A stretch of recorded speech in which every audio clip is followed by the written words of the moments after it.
అదే RTV app వార్తల్ని క్షణాల్లో చదివే అవకాశం ఉంటుంది. ఒక న్యూస్ పేపర్, ఒక టెలివిజన్ ఛానల్ మీ చేతుల్లో ఎప్పుడూ ఉంటాయి. బీఆర్ఎస్ పార్టీ అధినేత అయిన కేసీఆర్ గారి ఆధ్వర్యంలో రాష్ట్రం మొత్తంలో రైతులకు జరుగుతున్న అన్యాయాన్ని, వాళ్ళకి చేస్తున్న మోసాన్ని ప్రజల్లోకి తీసుకెళ్లడానికి ఈరోజు ప్రతి కాన్స్టిట్యున్సీ నుండి రైతుల పక్షాన మేమందరము ధర్నా చేయడానికి ఇక్కడికి వచ్చాము.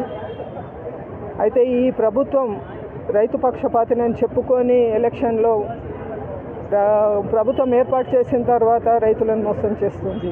వచ్చి నుండి వాళ్ళ కళ్ళల్లో తడిని చూయిస్తుంది, కానీ వాళ్ళకు న్యాయం జరిగే విధంగా ఏ ఒక్క మార్గాన్ని కూడా ఎన్నుకోవడం లేదు. నిన్న మొన్నటి వరకు రైతు బంధు 5 ఎకరాలకు ఇచ్చానని చెప్పిండ్రు, కానీ 3 ఎకరాల మట్టుకే రైతు బంధు ఇచ్చిండ్రు. కానీ బయట చెప్పడం మాత్రం 5 ఎకరాలు ఇచ్చినామన్నారు. అది మొన్న ఎలక్షన్ల ముందు మొన్న 1 మంత్ ముందు 5 ఎకరాల వారికి వేసిండ్రు.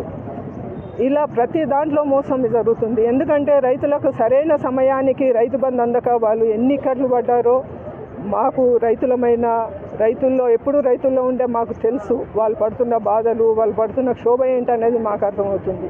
ఎందుకంటే అకాల వర్షాలు పడ్డాయి, దానివల్ల పంట నష్టం పెట్టిందే కొంత పంట, అందులో పంట నష్టం కూడా జరిగింది. ఆ పంట నష్టంది కూడా ఇప్పటి వరకు చేస్తున్నాం అంటారు, కానీ ఎక్కడ వరకు న్యాయం జరుగుతుంది రైతులకు అన్నది అది భ్రమగానే మిగిలిపోతుంది. ఈరోజు రైతు పంట పండించిన దాన్నైనా సరైన సమయానికి దాన్ని కొనుగోలు కేంద్రాలకు తరలించే విధంగా రైతులకు ఎక్కడ న్యాయం జరగడం లేదు. గ్రామాల్లో మన ఎలక్షన్లో ప్రతి గ్రామంలో చూసాం మేము. ఎక్కడ కూడా కొనుగోలు కేంద్రాల్లో సరైన పద్ధతిలో గత ప్రభుత్వం ఏర్పాటు చేసిన విధంగా ఈ ప్రభుత్వంలో మాత్రం ఎక్కడ కనబడడం లేదు. రైతులకు ఎక్కడ చూసినా అన్యాయం జరుగుతుంది. ఈ విధంగా ఇదే ప్రభుత్వం ఈ విధంగానే ముందుకెళ్తే మాత్రము రైతుల పక్షాన బీఆర్ఎస్ పార్టీ ఎప్పుడు పోరాడుతూనే ఉంటుంది. రైతుల పక్షాన రైతులకు న్యాయం జరిగే వరకు నిలబడుతుందంటనని, రైతులకు మేము అండగా ఉంటామని, ధైర్యంగా ఉండాలని ప్రతి రైతుకు మీ మీడియా ద్వారా మేము మెసేజ్ పంపిస్తున్నాం. ఈరోజు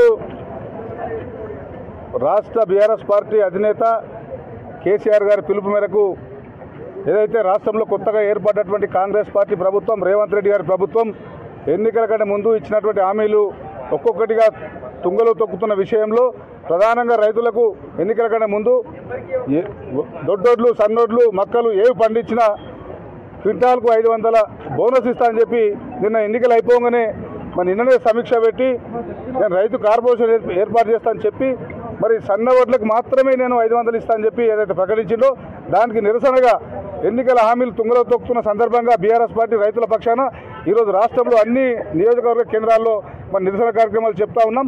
మరి మా కార్యక్రమంలో పాల్గొన్నటువంటి జిల్లా పరిషత్ చైర్పర్సన్ అమ్మ మంజుశ్రీ జయపారెడ్డి గారి ఆధ్వర్యంలో మేమందరం మా జడ్పీటీసీలు, ఎంపీపీలు కూడా ఈ ప్రభుత్వానికి హెచ్చరిక చేస్తూ ఉన్నాం. రేవంత్ రెడ్డి అబద్ధాలకు బ్రాండ్ అంబాసిడర్గా ఉన్నటువంటి నువ్వు ఈ రాష్ట్రంలో ప్రభుత్వం వచ్చిన తర్వాత ఎన్ని అబద్ధాలు ఆడినావంటే 420 హామీలు ఇచ్చినావు, 420 అబద్ధాలు కూడా ఆడినావు. ఈ విషయాన్ని ప్రజలందరూ కూడా గమనిస్తూ ఉన్నారు. మరి తప్పకుండా రాబో ఎన్నికల్లో, నిన్న ఎన్నికలు అయిపోయినాయని అనుకుంటా ఉన్నావు నువ్వు, రాబో స్థానిక సంస్థల ఎన్నికల్లో గ్రామీణ ప్రాంతాల్లో ఉండే రైతులందరూ కూడా నీ పార్టీకి జడ్పీటీసీ, ఎంపీపీ, సర్పంచ్ ఎన్నికల్లో బుద్ధి చెప్తారు.